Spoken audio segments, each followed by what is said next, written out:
que ¿sí? Ah, ya. Perfecto, buenísimo. Lo que pasa es que acá el símbolo del audio me parece que está eh, bloqueado, pero si me escuchan, genial. Ya, súper. Agradecerle la invitación a poder conversar, a poder hablar de este tema, que es un tema bien, bien complejo, bien sensible, que es el fenómeno de la violencia en tiempos de pandemia. Entiendo que han tenido otras oportunidades que han podido conversar, ¿no es cierto?, de las complejidades, las dificultades que nos fuerza, ¿no es cierto?, nos obliga el hecho de tener que estar en cuarentena, encerrados, estudiando en nuestras casas o trabajando, todas las acomodaciones que hemos tenido que hacer a propósito de este momento crítico y tan particular que estamos viviendo. Dentro de todas las dimensiones y fenómenos por... Hola, Keri, Mauro Tomás, gracias por tu participación. Hola, Keri. Dentro de todas las complejidades que tiene el estar en este contexto de pandemia, ¿no es cierto?, de estar en la casa, encerrado, una de las dimensiones que es más sensible y más complicada, podríamos decir que son las situaciones de violencia. No sé si alguna de ustedes ha estado como pendiente un poco a las medios de comunicación o redes sociales, donde ha aparecido bastante información preocupante respecto de las situaciones de violencia, sobre todo de violencia de género contra las mujeres. Eh, Porque efectivamente al estar las personas encerradas en la casa, no tienen posibilidades de poder salir y poder buscar ayuda. Y eso obviamente, bueno, estar encerrados obviamente aumenta los niveles de tensión y las dificultades que ya habían, digamos, dentro de la casa, no tienen ninguna vía de escape, entonces aumentan aún más las probabilidades de, de maltrato, de violencia dentro de la familia. Eh, Obviamente que tenemos distintas realidades en este encierro, todos estamos viviendo un encierro diferente, algunos estamos viviendo con nuestra familia, otros están viviendo solos, hay distintos tipos de familia también, hay familias que tienen hijos, hay familias que no tienen hijos, eh, familias donde hay un solo padre, familias monoparentales, familias ensambladas, ¿no es cierto? Familias ensambladas son aquellas que los padres, digamos, tienen hijos, se separan y luego arman familias con otras parejas, ¿sí? A esas nuevas parejas con sus hijos llamamos familias ensambladas. Hay personas que están viviendo esta cuarentena solas también, ¿no? Hay personas que, digamos, están en una etapa de la vida de la adultez mayor que es más complejo todavía porque son una población mucho más susceptible eh, de verse perjudicado, ¿no es cierto?, por la pandemia, por el coronavirus. Hay familias que están distanciadas, ¿no? Y todo eso va configurando una realidad que obviamente nos obliga a tener que tomar ciertas medidas, ciertas actitudes, a sentirnos de ciertas formas para poder afrontarlo. Pero con este cuadro, digamos, quiero mostrar que hay un sinnúmero de realidades en este minuto en el que estamos.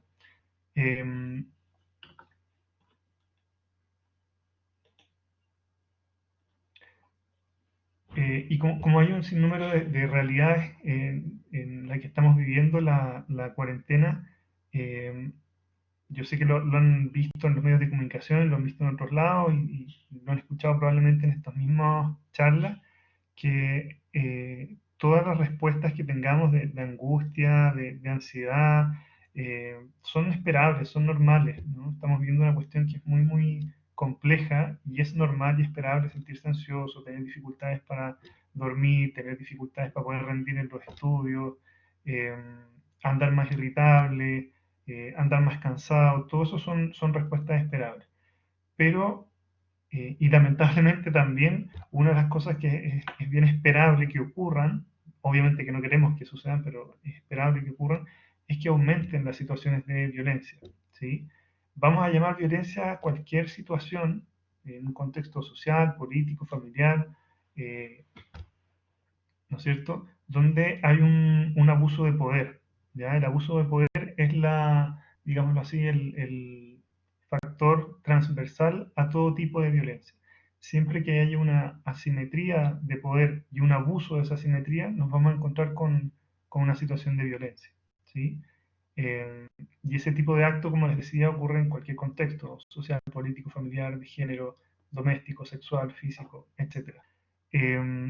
Como les decía, la violencia se entiende como producto de una interacción caracterizada por el abuso de poder, ¿sí? Y el fin último de este abuso de poder es traspasar los límites de los otros o de las otras para efectos de dominación o sometimiento. En el fondo, en la violencia lo que se hace es transgredir a un otro en su dignidad, en su subjetividad, en su emocionalidad, ¿no es cierto?, para obtener algo, para someterlo y obtener algo a beneficio propio. Como vamos a ir viendo, eso es tremendamente complejo cuando se trata de niños, niñas y adolescentes, ¿ya? Es complejo en todos los ámbitos de la vida, pero podríamos decir que los niños, niñas y adolescentes, eh, al estar en una posición de mucha más desventaja, tienden a sufrirlo de una manera mucho más fuerte. Hay dos elementos que son por ejemplo, esto que hablábamos de la asimetría, ¿no es cierto?, de poder, es lo que podríamos llamar la desigualdad. Y cuando hay desigualdad o asimetría en el poder, eso genera miedo, ¿sí? Eh, Ustedes sabrán, o sea, algunos pueden tener contacto con niños o hijos, qué sé yo, que en general los niños se comportan los niños más chicos, el comportamiento que tienen es para evitar algún castigo, para que los papás o algún adulto responsable no los reten. En el fondo lo que moviliza ahí su actuar tiene que ver con el miedo, ¿no? El temor a sufrir algún tipo de reto, de desaprobación o de castigo. Entonces el miedo, y desde niños, nos moviliza a tomar ciertas conductas. Y es justamente ese miedo a la autoridad, o quienes detenten un rol de autoridad, es que nos vuelve más susceptibles de manipulación, ¿sí? O más susceptibles de algún tipo de abuso.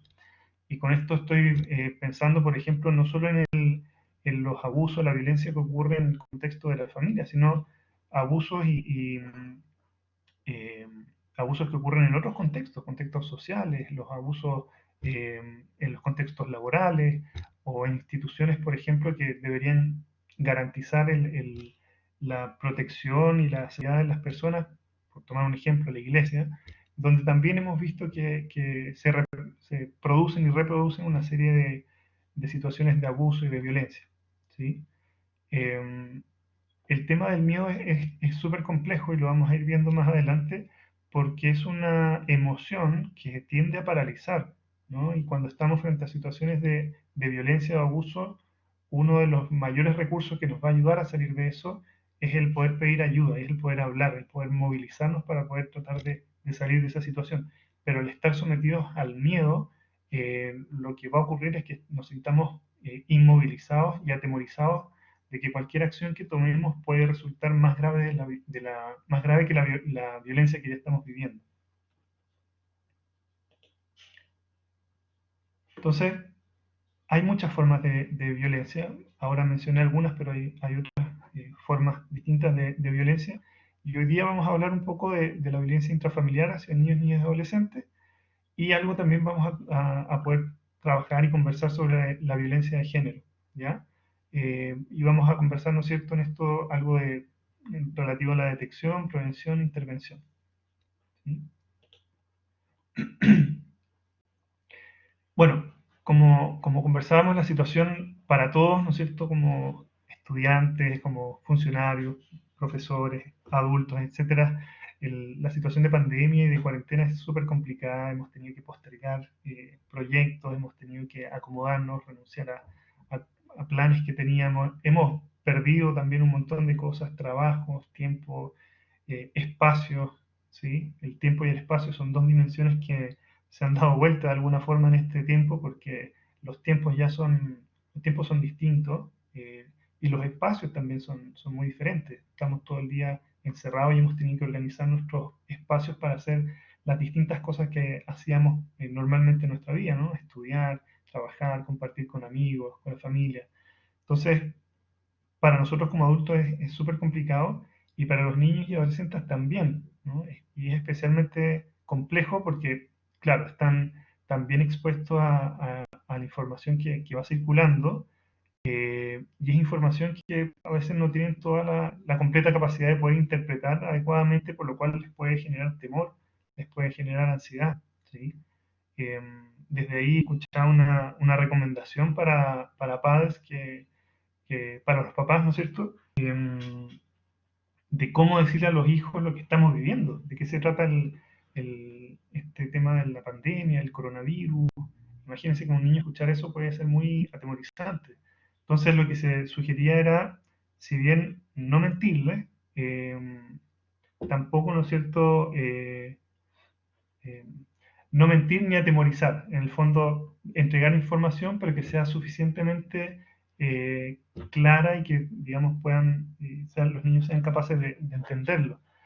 Eh, y eso es relevante porque nosotros los adultos a veces tenemos más capacidad de poder identificar o darnos cuenta cuando algo nos está haciendo mal o algo, digamos, no está funcionando o necesitamos ayuda, pero con los niños a veces no siempre ocurre eso, ¿no? Las preocupaciones muy pocas veces las pueden explicitar verbalmente, ¿no? O comunicarlas con claridad. Entonces lo empiezan a expresar a otros niveles, como el cuerpo, el comportamiento.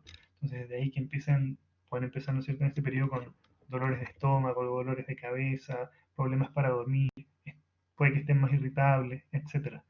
Y eso quizás es una expresión del malestar que están sintiendo a propósito de toda la vivencia de la cuarentena. Eh, Hemos visto también en los medios de comunicación que se ha intentado el tratar de mantener la normalidad, ¿no? Que todo siga funcionando tal cual estaban funcionando antes. Y eso ha implicado también que a los niños les pidamos que estén cumpliendo con el colegio, los deberes escolares, las tareas, y eso ha sido agotador tanto para los niños como para los papás o los adultos, ¿no? El tener que además darse un espacio, aparte del trabajo, en las labores de la casa, darse un espacio para estar con los niños. Y los niños, aparte de tener que tolerar el encierro y no poder estar con sus amigos o jugar con sus amigos en el colegio o tener cierta normalidad, se les exige que puedan responder a las tareas escolares. Eh, y eso es complicado, creo yo, porque es una exigencia para todos y es una exigencia que pudiera ser no tan urgente y no tan necesaria el estar rindiendo al igual que antes con las tareas del colegio. Eh,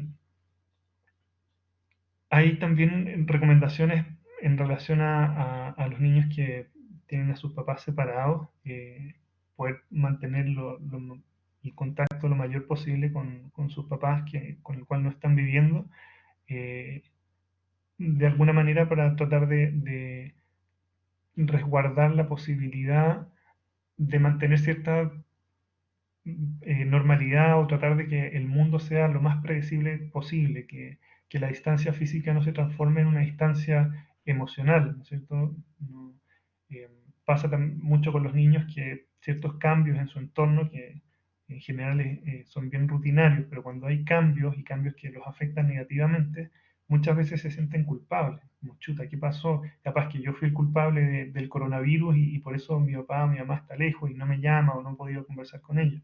Entonces es re importante con niños y niñas tratar de mantener esa predictibilidad del mundo.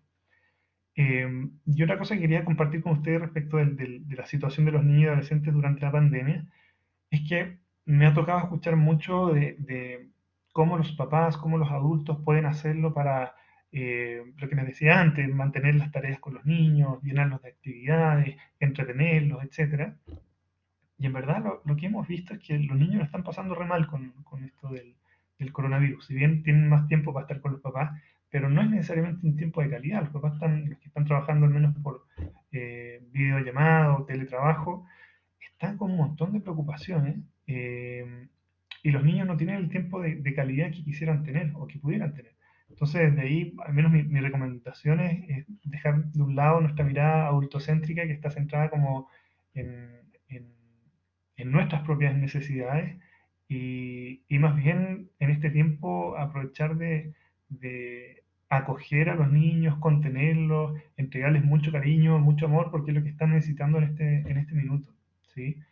Más allá de buscar todas las técnicas o fórmulas para poder eh, adaptar la vida familiar y generarles actividad a los niños y todo.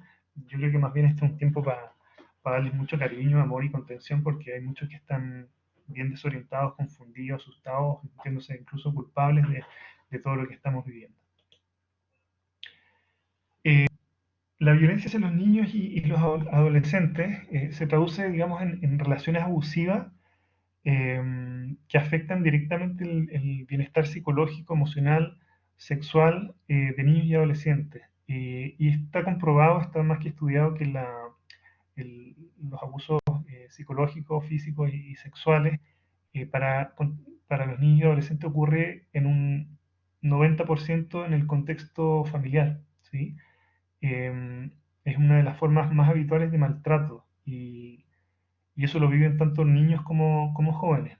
Eh, y esta violencia, como les comentaba al principio, que se produce dentro de la familia, uno también pudiera pensar que es una reproducción de la violencia que ocurre en otros niveles, niveles institucionales o niveles sociales, donde también hay situaciones de violencia o de abuso.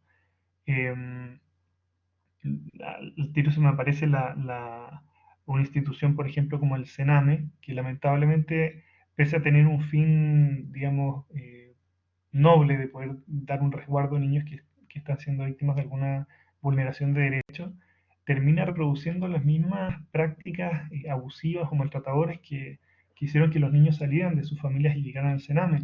Entonces, algo pasa ahí con nuestras instituciones, con nuestra forma de convivir con los otros y sobre todo con los niños y las niñas, que termina, digamos, reproduciendo estas dinámicas abusivas, ¿sí?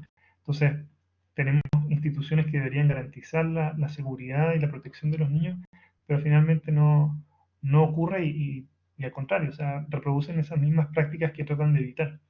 ¿Sí? Ahora, yendo, digamos, al sistema familiar o al grupo familiar, hay ciertas características que tienen las familias donde se produce el maltrato infantil, el maltrato hacia los niños. Después vamos a dejar un rato para poder conversar sobre la violencia de género, que es un tipo de violencia también muy eh, compleja y con tremendos altos índices en esta época. Las características más distintivas, digamos, de las familias donde se producen dinámicas de maltrato, podríamos decir que hay padres con carencias afectivas que intentan compensar, satisfacer por medio de los niños. ¿Ya? Imagínense eso, el tener una configuración conyugal, unos padres que ya llegan a formar una familia con un montón de carencias afectivas, emocionales, y los niños vienen a ocupar, a llenar esos vacíos, a llenar esas carencias afectivas. Entonces, es complejo el lugar que ocupan los niños ahí, porque el niño más o menos pasa a ser un objeto de satisfacción eh, claro, de satisfacción de las propias necesidades de los padres y esas satisfacciones los niños no tienen por qué ser responsables de llenarlas, ¿no? Entonces, empieza como a cambiar un poco la mirada de los niños y ya no son tanto sujetos, sino que son un objeto para satisfacer mis propias necesidades como padre. Todo esto no, muchas veces los padres no se dan cuenta, ¿no? Todas estas características que vamos a hablar es algo que se va estudiando, no es algo que las familias o los padres tengan mucha conciencia, pero sí son patrones eh, relacionales que sí se repiten en muchas familias donde hay maltrato. Hay límites y jerarquías que son difusas o que no se respetan. Los límites y las jerarquías nos referimos como, digamos, las reglas y las formas de relacionarse dentro de una familia. Por ejemplo, hay confusión y queda bien difuso quién tiene el rol de cuidador o de proveedor, o quién pone las reglas o los castigos. Todo eso habla de ciertos roles de jerarquía, de límites, que no se respetan dentro de estas familias, ¿no? Familias que son más intrusivas, papás que son más intrusivos, o sea, que se meten en la vida de los niños, o papás que no son capaces de leer las necesidades emocionales de los niños, ¿no? O papás que de repente se hacen lo que se llama coaliciones, ¿no? Que hacen alianzas con uno de los niños para eh, enfrentarse o desafiar a otra persona de la familia o a la madre o al padre, etc. Entonces, niños que pasan a ocupar roles que no les corresponden. El rol de los niños simplemente es ser cuidados, digamos, y dependen naturalmente del cuidado de sus adultos. Eh, los estilos parentales también oscilan como entre la debilidad, la indecisión, como la ambigüedad, no son figuras parentales que tengan tan claro como el, qué hay que hacer, como para dónde va la vida, de valores muy claros o de rutinas claras, sino que más bien son indecisos, débiles, tienden a ofuscarse rápidamente, no encuentran maneras muy adaptativas de resolver los conflictos, más bien el castigo físico, la rabia, el enojo, eh, la expresión, digamos, intensa de esas emociones para poder resolver el problema. Y eso también combinado con ciertos patrones de autoritarismo y rigidez, ¿no? Padres o estilos parentales muy rígidos, muy autoritarios, eh, propician que se vaya configurando una dinámica familiar donde haya maltrato infantil. ¿Ya? Voy a volver atrás. El, muchas veces, por ejemplo, con el maltrato físico, ocurre que hay un círculo de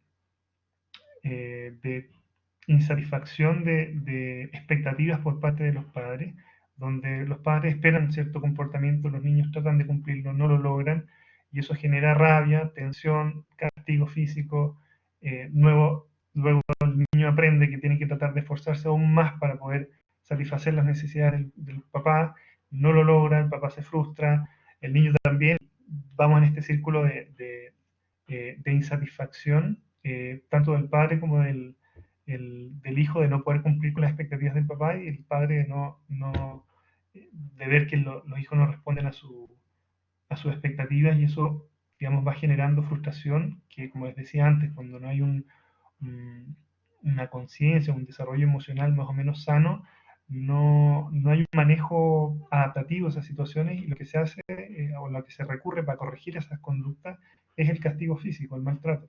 ¿Ya? Y eso trae un montón de consecuencias para más adelante. Eh, Algo que es importante entender respecto del maltrato, que es una forma de violencia, es que nunca se presenta sola. ¿Ya? Los tipos de maltrato infantil, psicológico, eh, el, que, el maltrato psicológico, físico, perdón, se me pasó, el maltrato y la violencia sexual, de algún modo todas vienen juntas. ¿Ya? Eso no quiere decir que si alguien sufre un maltrato físico va a sufrir necesariamente violencia sexual, pero sí alguien que sufre violencia física probablemente también está expuesto a negligencia o está expuesto a violencia psicológica. ¿Sí? Lo mismo con la violencia sexual. Eh, la exposición a diversos tipos y episodios repetidos de maltrato se asocia con un aumento del riesgo de malos tratos graves y de mayores consecuencias psicológicas. Evidentemente que la exposición reiterada a este tipo de situaciones hacen que aumente la probabilidad de que este tipo de malos tratos aumente en la vida o en el trayecto de vida de los niños y las niñas. Eh, los niños, niñas y adolescentes víctimas de abuso, se ha estudiado que tendrían al menos 3 veces más riesgo de presentar en la vida adulta síntomas depresivos o ansiosos, ¿ya? Algún intento de suicidio, abuso de alcohol o drogas, síndrome de estrés postraumático, que en la población de niños no abusados o no víctimas de malos tratos. Eh, es una estadística bien cruda, bien terrible. O sea, el hecho, el poder ver cómo marca y cómo afecta la trayectoria de vida a un niño, el hecho de haber sufrido un maltrato grave, eh, es increíble porque hay una alta posibilidad de poder presentar algún tipo de estas problemáticas que son problemáticas muy complejas de superar, ¿sí? Hay alguien, alcancé a ver en el chat que decía algo de la transgeneracionalidad. Y sí, otro elemento súper, le agradezco que lo haya comentado, otro aspecto súper eh, característico de las familias donde se ejerce maltrato, es que el maltrato se transforma en una dinámica eh, que se va repitiendo transgeneracionalmente. en el fondo es una dinámica relacional aprendida, ¿no? Padres que vivieron maltrato psicológico, físico en su infancia, luego cuando son adultos y son padres de familia, vuelven a reproducir esas mismas prácticas, ¿no? Y es algo, la violencia que se va transmitiendo transgeneracionalmente. En el fondo, se aprende a vincularse con los otros, a resolver problemas, a, digamos, a satisfacer necesidades personales o encontrar alguna forma de solucionar, ¿no es cierto?, los problemas a través de la violencia, ¿sí?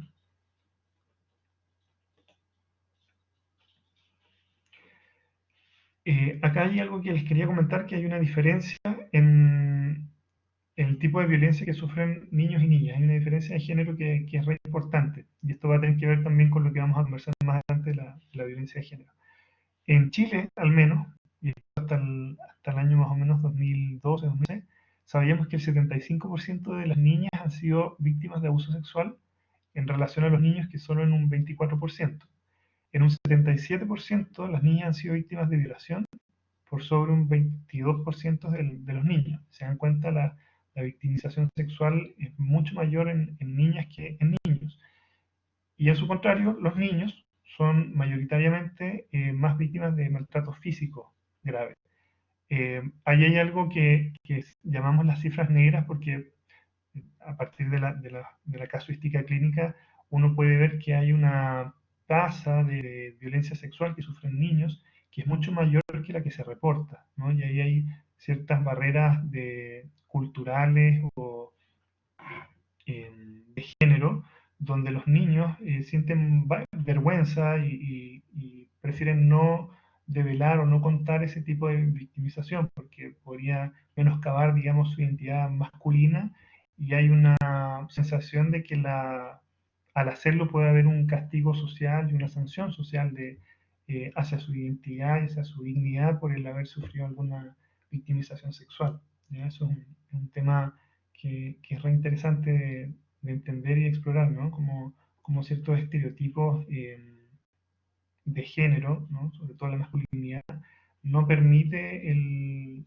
que se pueda, digamos, revelar o se pueda pensar en la violencia sexual, ¿sí? Pese a que ocurre en, en, en índices tan altos como los de las niñas.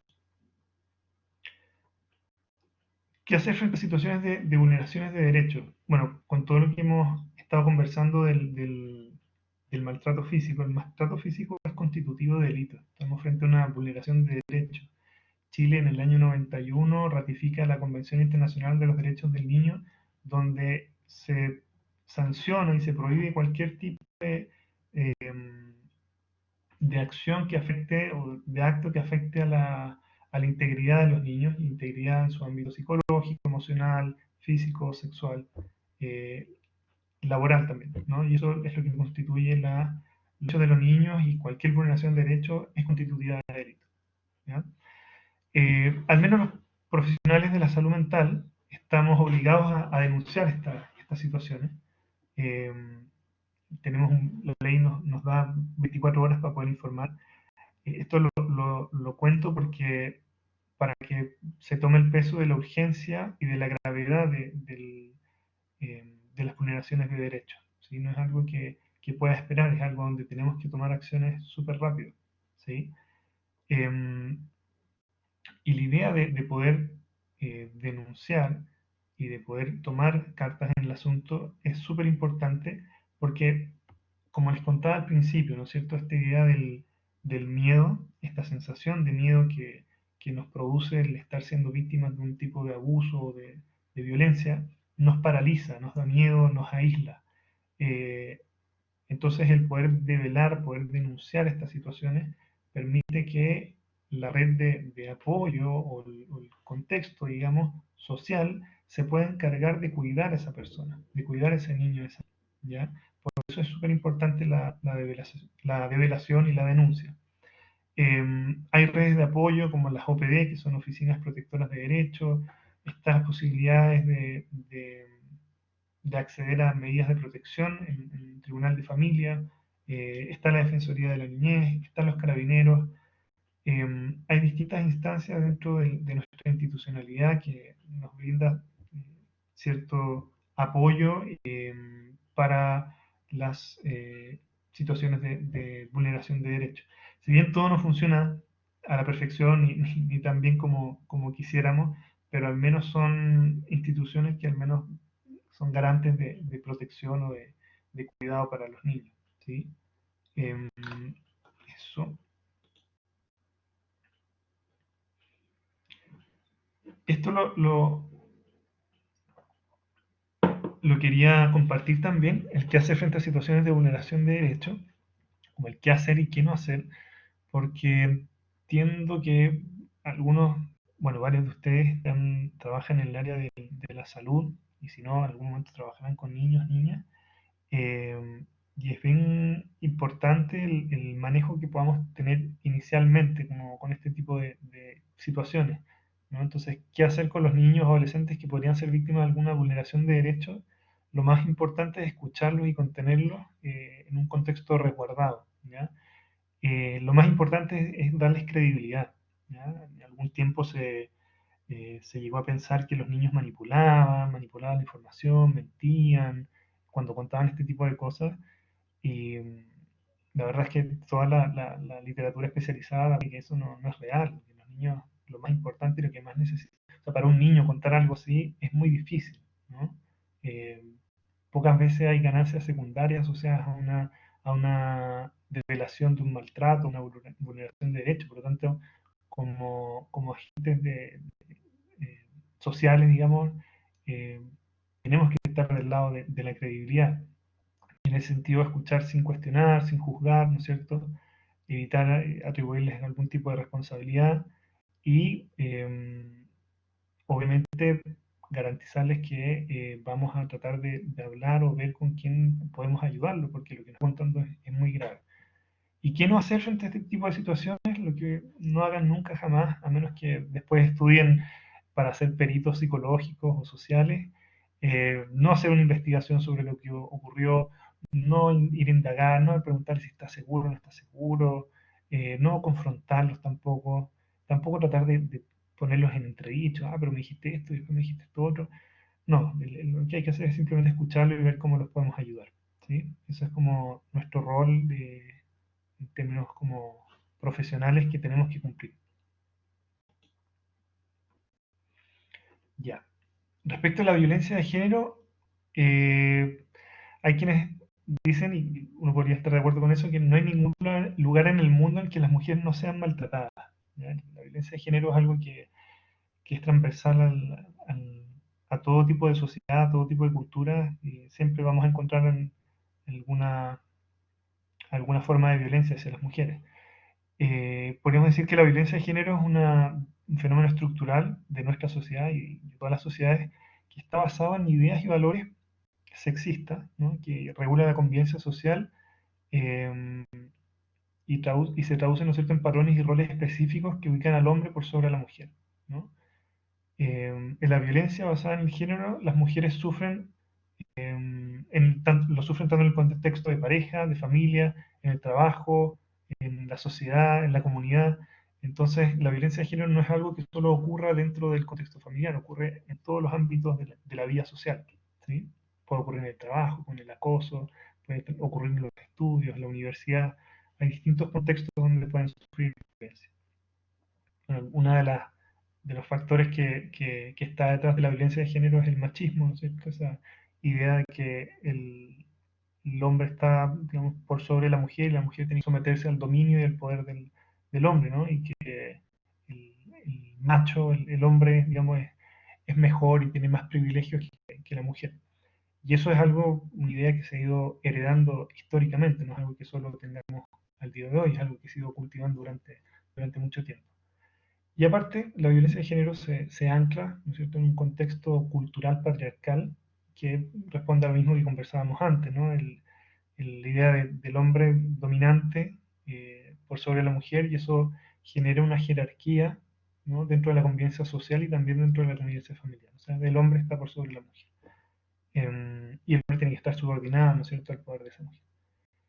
¿Cómo se va sosteniendo esta violencia de género? de distintas maneras, pero algunas de ellas son la dependencia emocional, económica, ¿no es cierto?, del hombre agresor, la estigmatización de la mujer, ¿no? La mujer tiene digamos, estar disponible para el hombre, la mujer bueno, esto también está asociado con la idea sobre la familia, sobre la feminidad, de que el hombre, perdón, que la mujer tiene que estar siempre con su marido, que la mujer tiene que servirle a su marido, que una mujer que se separa, digamos, es un fracaso, etcétera. Un montón de atribuciones sobre el rol de la mujer, ¿no? Que es lo que llamamos la estigmatización de ese rol.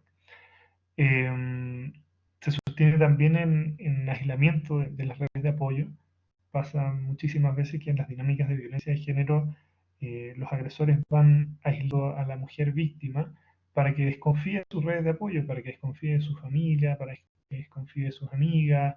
En el fondo la va aislando, aislando para poder someterla y poder no tratarla. ¿Mm? En eso hay una serie de otros elementos como distorsiones cognitivas que se van produciendo que hace que las mujeres, chuta, efectivamente le quieran al agresor de que no puede confiar en su familia o en la gente que antes confiaba. Es una dinámica de los agresores que eh, se repite también con los niños y con los adolescentes, sobre todo en las situaciones de abuso sexual. ¿Ya? En el abuso sexual una de las características es que los niños van siendo, en base a amenazas, en base a silenciamiento, van siendo aislados, ¿ya? De su entorno familiar para que el agresor pueda abusar. Y en la violencia de género pasa algo bien similar. Y otra forma de explicar también cómo se sostiene la violencia es de lo que llamamos como el ciclo de la violencia, que tiene 4 etapas y que la vamos a ver a continuación. Belén, no sé si podemos ver el video, si alcanzamos. Ese video uno.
Gracias, Belén.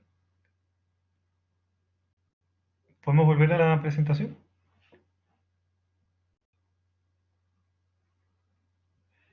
Bueno, el video, digamos, uno lo puede interpretar de muchas maneras, y nos puede llegar de maneras distintas. A mí lo que me pasa con ese video es que, claro, el mensaje es que la violencia no es un juego, eh, pero para mí la imagen es bien decidora del cómo el ser mujer, ¿no? En nuestra sociedad eh, aumenta las posibilidades de sufrir algún tipo de maltrato y eso como que se fuera normalizando, se fuera transformando en una costumbre, tan costumbre que puede incluso transformarse en un juego, ¿no? Es algo tan habitual lamentablemente, que pudiera incluso interpretarse como algo de juego. Eh, hay, bueno, hay una frase que les quiero leer acá, que lo hace el Observatorio de Equidad de Género en Salud del año 2012, y dice: vivir libres de violencia significa mucho más que no vivenciar golpes, humillaciones, violaciones y control abusivo en el cotidiano de la relación de pareja. Implica recuperar el estatus de ciudadanía sin recortes ni opacidades, escapar del miedo y la ansiedad, dejar el lugar de lo ambiguo e instalarse con autonomía en los distintos ámbitos de la vida en sociedad. Eh, Esa frase un poco representa que la violencia de género no solo ocurre en el ámbito doméstico, no solo ocurre dentro de una relación de pololeo o de pareja o de matrimonio. Es un tipo de violencia que está en otras capas de nuestra convivencia social, y, y eso lo hace muy grave, ¿no? El uso del acoso callejero, ¿no es cierto? Afortunadamente hoy en día en Chile, gracias eh, al activismo, gracias a la visibilización que se está teniendo de la violencia de género, hemos podido tomar conciencia de ello y tomar algunas medidas en el ámbito jurídico al menos, ¿ya? Como respecto a la violencia eh, el acoso callejero o la violencia en el pololeo, con la ley Antonia que se aprobó hace poco. Entonces, entender que la violencia de género no solo ocurre en lo doméstico, en lo particular, sino que es algo que cruza otras capas de nuestra convivencia social. Eh, Acá hay un modelo ecológico de la violencia de género que les quería compartir. Es un modelo ecológico basado en el modelo ecológico de Bronfenbrenner, que es un psicólogo que trataba de explicarse eh, digamos, a los seres humanos inmersos en distintas capas, en distintos niveles relacionales, ¿no? Como un sistema particular, individual, un microsistema, un ecosistema y un macrosistema. Y si uno va de afuera hacia adentro, en el macrosistema encontramos los estereotipos de género y el sistema patriarcal, ¿no? Esto que comentábamos antes de que hay un modo social que legitima o valida la violencia de género, ¿no? Y en eso encontramos desde los estereotipos del ser mujer como de los estereotipos del ser hombre, ¿no? Donde la mujer tiene que someterse, la mujer tiene que ser la débil, la mujer tiene que restringirse a solo ciertas funciones cerca de la cocina y la limpieza, y no puede aspirar a otro tipo eh, de cargos o otro tipo de formas de realización personal, sino que tienen que estar al servicio de lo doméstico. Ese tipo de creencias de discurso vamos a llamar que está en el macrosistema. En el exosistema está lo que llamamos el ámbito social, ¿no? La escuela, el colegio, la iglesia, los medios de comunicación, que son otra forma de legitimar la violencia, ¿sí? Legitimar patrones de violencia. Después entramos en una capa un poco más interna que se va acercando al individuo que está ahí al medio. Y el microsistema, estamos hablando del ámbito familiar, y ahí encontramos historias de violencias pasadas o recientes, historias transgeneracionales de violencia, ¿no? Donde familias aprenden que eh, es válido y es legítimo que los hombres maltraten a las mujeres, ¿sí? Y después entramos a una capa, digamos, más íntima, que es la del sistema individual, que es la propia mujer. Y hay ciertos rasgos, características como de personalidad, la sensación de indefensión, la baja autoestima, que van propiciando finalmente el que puedan ser víctimas de algún tipo de violencia. El ciclo de la violencia es lo que les comentaba antes, que es una manera de entender cómo se va sosteniendo la violencia, porque uno puede decir, bueno, eh, amiga, o si estáis sufriendo violencia, sal de ahí, deja ese tipo, busca ayuda, ándate, búscate otra, o sea, búscate otra. Eh, y es complicado porque es una dinámica que es muy entrampante, ¿no? Y donde tenemos al principio una acumulación de tensión, discusiones, desconfianza, celo, etcétera. Viene un incidente, ¿no? Un, un incidente, una crisis donde hay una pelea, una discusión o un golpe, Y después de eso viene una fase que llamamos de reconciliación o de luna de miel, ¿no? Después de la tensión, donde el agresor generalmente se arrepiente, que nunca más lo va a hacer, que ese no era él, que va a cambiar, llega con regalos, tal cual una luna de miel. Y ahí empiezan a vivir una relación como llegando a un estado de calma, ¿no es cierto?, de homeostasis, donde todo vuelve a la supuesta normalidad, ¿no? Donde estamos bien, nos queremos, y la mujer ahí creyendo, confiando en que este hombre va a cambiar, pero en poco tiempo nuevamente recae en una acumulación de tensión y nuevamente caemos eh, en esta, me estaban diciendo que estamos un poco justos con el tiempo. Ok, bueno, después quería hablar de algunas definiciones de la violencia de pareja en el pololeo. Eh, Contarles estos breves datos que creo que son importantes, como de factores asociados a la violencia en el pololeo, violencia de pareja, que se hizo una encuesta a jóvenes, ¿no es cierto?, entre 19 y 29 años. Eh, Hay un gran porcentaje que creen que las causas de la violencia están dadas por el deseo de poder o control sobre el otro, el machismo, los celos y la desconfianza. Eh, perdón, estoy retrocediendo. Teniendo este panorama que es bien desfavorable, ¿no es cierto?, con desconfianza, con abuso de poder, donde hay una dificultad tremenda para poder salir de este círculo de violencia, nos podemos preguntar, bueno, ¿cómo ayudar a alguien que está en una relación de violencia? ¿Qué podemos hacer desde afuera para poder ayudar a alguien que está metido en una situación de violencia? Y ahí lo que más se recomienda es no dejar a la persona sola, no culparla, no juzgarla, ofrecerle apoyo y escucharlos, acompañarlos, e informar sobre todo dónde pueden pedir ayuda. ¿Ya? Es, como ven, no son las grandes soluciones, pero al menos estamos impidiendo que esta mujer o esta persona se vaya alejando y se vaya cada vez metiendo más en un hoyo de violencia y de control por parte del agresor. Al menos estamos ahí acompañando, creyéndole eh, y ofreciéndole también oportunidades donde poder pedir ayuda, ¿no? Desde ahí, por ejemplo, aparece esta iniciativa de Mascarilla 19 que lanzó el gobierno, que es una iniciativa que está bien, digamos, es una forma de ayuda. No sabemos qué son los resultados que va a tener, pero al menos es una forma de ayuda. Ya, parece que estoy súper pasado en el tiempo, así que dejémoslo hasta acá. Eh, Agradecerle y, bueno, si hay preguntas o comentarios, no sé si alcanzamos a poder hacerlo.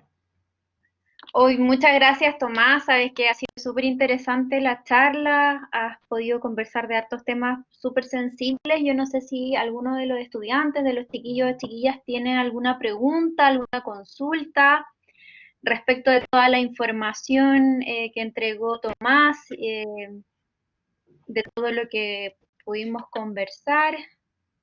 Si tienen cualquier duda, por favor, escriban en el chat. Estoy segura que acá Tomás va a estar súper dispuesto a responder las preguntas que tengan. Mientras tanto, les dejo también ahí el link de descarga del taller por si después lo quisieran revisar.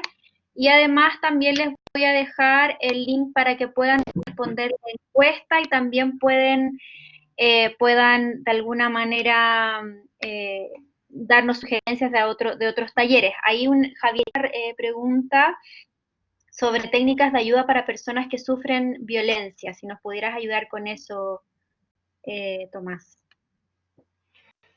Ya, técnicas de ayuda para personas que sufren violencia. Va a depender del tipo de violencia, ¿no? Eh, Me refiero a si es violencia que están sufriendo niños o niñas, si es una mujer que sufre violencia o si es un hombre que sufre violencia. Eh, pero lo más recomendado es el poder darse cuenta que uno está viviendo una situación que te hace sentir mal, ¿no? Tomar conciencia que en una relación con otro, digamos, hay cosas que no me hacen bien, que me restringen mi libertad, que no están sacando lo mejor de mí, que me hace sufrir. Y yo creo que una de las cosas más importantes es poder derrumbar esos mitos respecto del amor, no sé, pensando que lo que me preguntas tiene que ver con violencia en la pareja, esos mitos respecto del amor, ¿no? De que el amor todo lo puede, ¿no? Y si aguanto a mi pareja que me saca la mugre, o que me trata pésimo, me descalifica o me humilla, es porque en realidad lo amo mucho. Eso es un mito, eso no es así, eso es una idea de amor inventado por Walt Disney, por, no sé, por nuestra, en nuestra cultura nos entregó, nos heredó una idea del amor súper idealizado, muy imposible de lograr y muy exigente, ¿ya? Porque no es amor si es que tú estás sufriendo y lo estás pasando mal y te están humillando y te están descalificando. Eh, no hay nada de amor, o sea, puede haber una intención de querer superar esa situación y buscar ayuda, pero en algún momento si eso ya empieza a transgredir tu dignidad, tu libertad, tu identidad, no pasa a ser amor, pasa a ser una situación de violencia, ¿no? Yo creo que una de las cosas más importantes es poder desmitificar esa idea del amor como romántico y que todo lo puede, ¿no? Ujú. Javiera Riveros también pregunta si tú tienes alguna recomendación de algún autor que pueda generar aportes respecto a psicoeducación en relaciones saludables, algo que pudieran leer o lo que pudieran quizás revisar los estudiantes. Sí. Eh, a ver, hay un libro que se llama A mí también me duele, que es de Raúl Lizana, que son de niños y niñas víctimas de violencia de género en la pareja. En fondo, lo que él trata de hacer es entender cuál es el impacto que tienen los niños el ser testigos de dinámicas de violencia en la familia, ¿ya? Es un libro que yo puedo recomendar. Otro autor es Boris Cyrulnik, que es un psicólogo psiquiatra italiano, que ha desarrollado un montón de teoría e investigación sobre el maltrato hacia niños, niñas y adolescentes. Eh, sobre violencia en la pareja, no se me viene ninguna ahora, pero quizás más tarde me puedo acordar y le puedo mandar a Belén los datos para que se los pueda compartir. Súper, Tomás. Bueno, te queremos agradecer la participación, también chiquillos y chiquillas, ya que trabajamos estos temas tan sensibles hoy. Les quiero dejar también el dato de todos los orientadores de cada una de las sedes, por si ustedes requieren algún apoyo asociado a estas temáticas, por favor no duden en escribirnos.